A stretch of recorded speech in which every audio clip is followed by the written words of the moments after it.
안녕하세요. 다오월드입니다. 오늘은 오랜만에 스텔라 관련 뉴스 하나 업데이트를 해드리려고 합니다. 2022년에 들어와서 스텔라 네트워크를 얘기를 할 때 가장 중요한 토픽 두 가지를 뽑자면 하나는 CBDC 개발 협력을 하고 있다는 거고요. 또 하나는 스마트 컨트랙을 개발하고 있다는 것, 이 두 가지가 되겠는데요. 이 두 가지가 만약 성공적으로 다 완성이 된다면 스텔라뿐만이 아니라 블록체인 산업 전반에 큰 변화를 일으키지 않을까, 저는 그렇게 생각을 하고 있고요.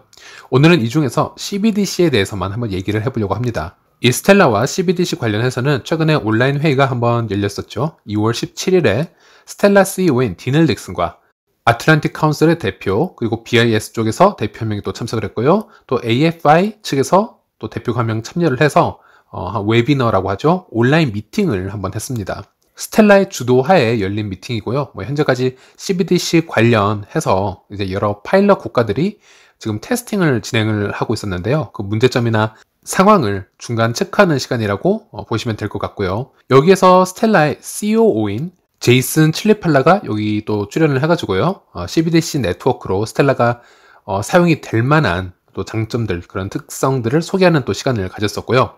여기서 중요 내용 몇 가지를 좀 공유를 해드리려고 했는데 워낙 영상에서 긴 얘기가 오고 갔기 때문에 요약본을 제가 좀 검색을 해보았습니다. 다행히 올해 2월 8일 코인데스크에 실렸던 인터뷰 내용이 있었고요. 영상의 스피치 내용과 흡사한 부분들이 많았기 때문에 이 기사와 영상의 하이라이트를 좀 믹스를 해서 제가 요약을 해보도록 하겠습니다. 일단 2022년 올해는 중앙은행 디지털 통화의, 즉 CBDC의 미래를 정의하는 해이다, 이렇게 얘기들을 하고 있습니다. 세계적으로 현재 87개국이 이러한 디지털 버전의 현금 개발을 모색을 하고 있고요. 14개 국가가 이 CBDC 관련해서 파일럿 단계에 있다, 즉 테스팅을 하고 있다라고 생각을 하시면 됩니다. 또 동시에 미국 연방준비제도 이사회의에서도 이를 좀 더 통합을 하고 더 많은 자료 수집과 개발을 좀 모색을 하고 있는 상태라고 하네요. 그리고 이 CBDC 관련해서는 옵트아웃된 국가들이 있는데요. 즉 이 CBDC 설계에 참여를 원하지 않는 국가들, 그런 국가들을 제외하고는 이 CBDC 연구에 참여하고 있는 그 수많은 국가마다 다양한 또 요구 조건이 있고요. 또 우려 사항이 다 다르게 존재하는 걸 다 알게 되었고, 많은 참여 국가가 있는 만큼 또 기술적인 개념적인 정립이 필요한 단계이기 때문에 지속적으로 이렇게 관련 기관 대표들이 만나서 오픈 형식으로 좀 정기적인 회의를 진행을 하고 있습니다.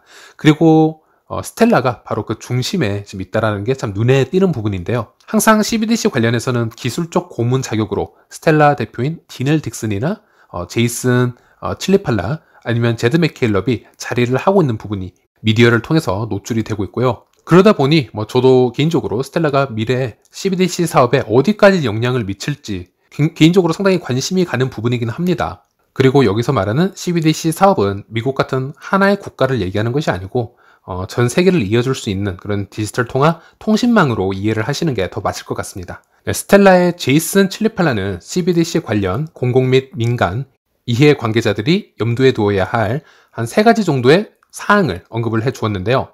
첫 번째로는 CBDC가 현금을 완전히 대체할 필요는 없다라는 얘기입니다. CBDC를 둘러싼 논쟁 중에 모든 물리적 현금이 CBDC로 대체된 세상을 고려하면서 이제 딜레마가 생기는 경향이 있다, 이렇게 얘기를 하고 있고요. 하지만 이에 관해서는 CBDC는 현재 금융 시스템을 보완하는 쪽으로 접근을 하는 것이 맞고 완벽하게 교체하는 의미로 다가설 필요는 없다, 이렇게 얘기를 합니다.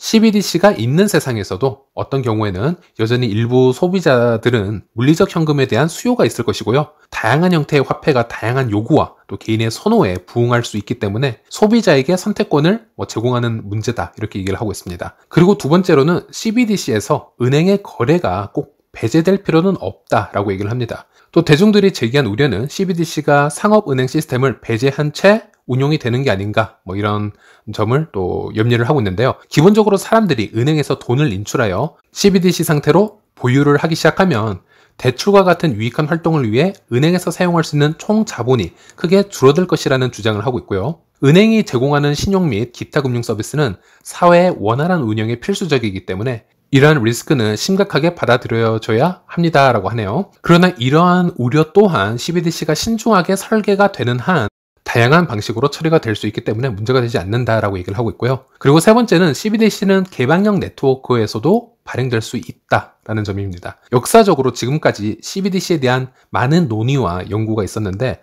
폐쇄적 또는 허가된 네트워크를 사용을 해서 CBDC를 발행하는 것에만 생각을 해왔다라는 것입니다. 스텔라에서 언급하기에는 개방형 네트워크로도 폐쇄형 네트워크 못지않은 충분한 수준의 안전성과 확실성을 얻을 수 있다는 것입니다. 개방형 네트워크에서 발행된 CBDC는 보다 개방적인 경쟁과 실험을 가능하게 할 수 있고요. 민간 부분 혁신가가 CBDC 발급된 기반 시설에 더 직접적으로 접근할 수 있도록 함으로써 이런 기술은 오늘날의 시스템에서 서비스를 받지 못하는 사람들을 위해서 더욱 다양한 금융 서비스를 또 이끌게 될 것이다 라는 얘기를 합니다. 폐쇄된 네트워크 CBDC가 상호 운용성을 위해 최선의 의도로 구축이 된다 하더라도 결국 폐쇄형이란 특성 때문에 다시 폐쇄된 세계로 뒷걸음쳐질 위험이 있다라는 얘기고요. 소수의 기술 엘리트뿐만이 아니고 공익에 도움이 되는 CBDC가 되기 위해서는 오픈 네트워크를 지향해야 된다. 이제 이런 얘기를 하고 있는 것이죠. 또 이를 증명을 하기 위해서 스텔라 같은 경우는 KYC 시스템이나 클로우백 같은 기능을 자유롭게 추가를 할 수가 있기 때문에 오픈 네트워크이지만 컨트롤을 하는데 전혀 문제가 되지 않는다라는 얘기를 하고 있고요. 또 스마트 컨트랙 또한 올해 지금 진행 중이기 때문에 소수의 엘리트만이 아닌 공익에 도움이 되는 시스템들이 자유롭게 또 접근이 될 수 있다, 생겨날 수 있다라는 얘기를 하고 있습니다. 지금 기사나 영상을 보았듯이 수많은 국가와 기관들, 또 스텔라 네트워크에서 이런 기술적인 개념적인 요구사항을 맞춰가고 있는 것을 확인할 수 있었고요. 물론 시간은 좀 더 걸리겠지만 전 세계 금융망을 이어줄 수 있는 오픈형 네트워크가 하나 생길 수 있다면 또 기존의 스위프트 결제망의 패러다임을 바꾸어 줄 수 있는 변혁이 될 수도 있고요. 아니면 어떤 중간 지점에서 만나게 또 될 수도 있고요. 이런 부분은 너무 앞서가서 단정만 짓지 마시고요. 현재 어떻게 변화가 되고 있는지 지켜만 보아도 상당히 흥미롭지 않을까 싶습니다. 오늘은 여기서 마치겠습니다. 시청해 주셔서 감사합니다.